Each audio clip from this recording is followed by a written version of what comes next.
জয়গুরু। আমরা হিন্দু নাকি সনাতনী? এই জয়গুরু।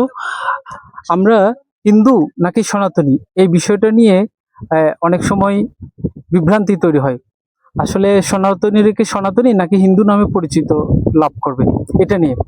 তো আজকে এটা নিয়ে কথা বলবো, ভিডিওটা সম্পূর্ণ দেখবেন। আমাদের সনাতনীদের মধ্যে এটা নিয়ে অনেকে বিভ্রান্ত হয়, এবং অন্য সম্প্রদায়ের অনেকেই পণ্ডিতরা সনাতনীদের এই বিষয়টা নিয়ে কি করেন, কটাক্ষ করেন এবং নানা ধরনের তুচ্ছ-তাচ্ছিল্য করেন। তো হিন্দু এবং সনাতন, হিন্দু শব্দটা কোথা থেকে আসলো বা কিভাবে উৎপত্তি হলো? হিন্দু শব্দের উৎপত্তি হলো সিন্ধু থেকে। সিন্ধু নদের আশেপাশে যে সনাতনীরা বসবাস করত তখনকার সময়ে, তাদেরকে সিন্ধু নদের বাসিন্দা বলতে বলতে পরবর্তীতে এটা হিন্দুতে রূপান্তরিত হলো। কারণ পারস্য যারা এখানে আসলো, তারা দন্তাস্বকে হ উচ্চারিত করত, তো সিন্ধুকে হিন্দুতে রূপান্তরিত হলো। ঠিক আছে। আবার গ্রিকরা সিন্ধুকে ইন্দুস বলতো। তো পরবর্তীতে এটা যখন মধ্যযুগে মুসলিম শাসনামল আসলো, তখন এটা হিন্দু হয়ে গেল এবং হিন্দু নামেই পরিচিতি লাভ করলো।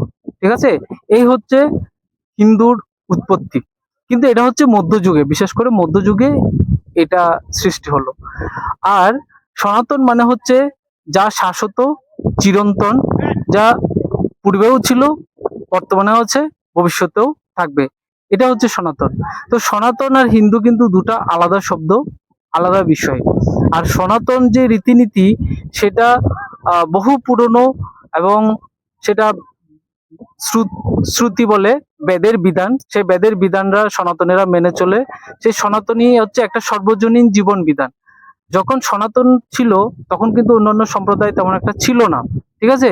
তখন শুধু সনাতনরাই ছিল, সনাতনী বিধিবিধানেই চলছিল, এবং সনাতনী নীতি নিয়ম কানুন গুলো সবাই পালন করত। ঠিক আছে। পরবর্তীতে অন্যান্য সম্প্রদায় এলো, অন্যান্য সম্প্রদায়ের কিছু নিয়ম কানুন যোগ হলো, কিন্তু সনাতনের যে জীবন বিধান, বেদের যে জীবন বিধান, ঋষিদের প্রত্যাদেশ প্রাপ্ত যে জীবন বিধান, ঋষিদের ব্রহ্মজ্ঞ জ্ঞানের দ্বারা প্রাপ্ত যে জীবন বিধান, সেটা হচ্ছে সর্বজনীন জীবন বিধান, এবং সেটা মেনে চললে সবার জন্য উপকার হয়, ভালো হয়। তো এখন এই হিন্দু শব্দ দিয়ে সনাতনীদের একটা বিভ্রান্ত করা হয় এভাবে যে হিন্দুরা আসছে মধ্যযুগে, হিন্দুদের যে জীবন বিধান, হিন্দুদের যে সংস্কার সংস্কৃতি, সেটা হচ্ছে মধ্যযুগের। হ্যাঁ, অন্যরা অনেক প্রাচীন, এ ধরনের একটা ভুল মেসেজ, ভুল ইনফরমেশন সনাতনীদের দেওয়া হয়। তো আমি তাদের বলবো যে সনাতন হচ্ছে বহু পুরনো, যে বেদের বিধান, হ্যাঁ, আমাদের যে ধর্মশাস্ত্রগুলো আছে, সেগুলো শ্রুতি আকারে, মানে শুনে শুনে শুনে শুনে সেগুলো দীর্ঘদিন প্রচলিত হয়ে আসছিল, পরে এক সময় সেটা বেদ আকারে লিপিবদ্ধ হয়, এবং শ্রীকৃষ্ণের এসে পরে শ্রীকৃষ্ণের গীতা আসলো। এ ধরনের আরো মনুসংহিতা আছে, এ ধরনের আরো অনেক শাস্ত্র আছে। কিন্তু হিন্দু উৎপত্তি হলো মধ্যযুগে। মধ্যযুগে মুসলিমরা সনাতনীদের, যারা সিন্ধু নদের আশেপাশে বসবাস করতো, তাদেরকে হিন্দু নামে আহ মানে প্রচার করলো, এবং ওভাবে নথিবদ্ধ হলো। পরবর্তীতে ব্রিটিশরা যখন আসলো, এই হিন্দুইজমটাকে তারা দালিলিক একটা আহ প্রমাণ দিল, বা দালিলিক একটা নথিভুক্ত করলো। তখন থেকে হিন্দুইজমটা আহ প্রচারিত হলো বা প্রকাশিত হলো। এর আগে কিন্তু সনাতনী ছিল। তো সুতরাং আমি সনাতনীদের বলবো যে এই বিষয় নিয়ে বিভ্রান্ত হওয়ার কোনো কারণ নেই। আপনাকে যদি কেউ এই বিষয়ে প্রশ্ন করে, বলবেন যে আমাদের ধর্ম হচ্ছে সনাতন, আমরা সনাতনী সম্প্রদায়ের লোক, আমাদের সনাতন বহু পুরনো, বহু প্রাচীন।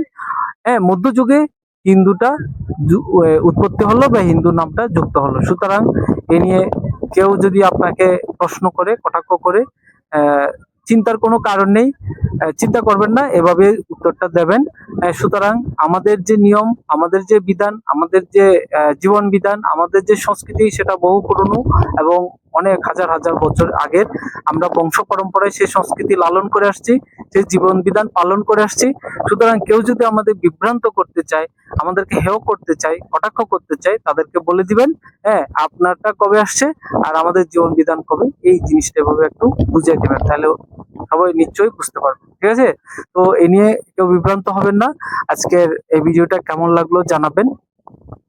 আর আমাদের সাবস্ক্রাইব করে আমাদের পাশে থাকবেন, কমেন্ট করে আপনার মতামত জানাবেন, শেয়ার করে সবাইকে জানার সুযোগ করে দিবেন। ধন্যবাদ সবাইকে। জয় গুরু।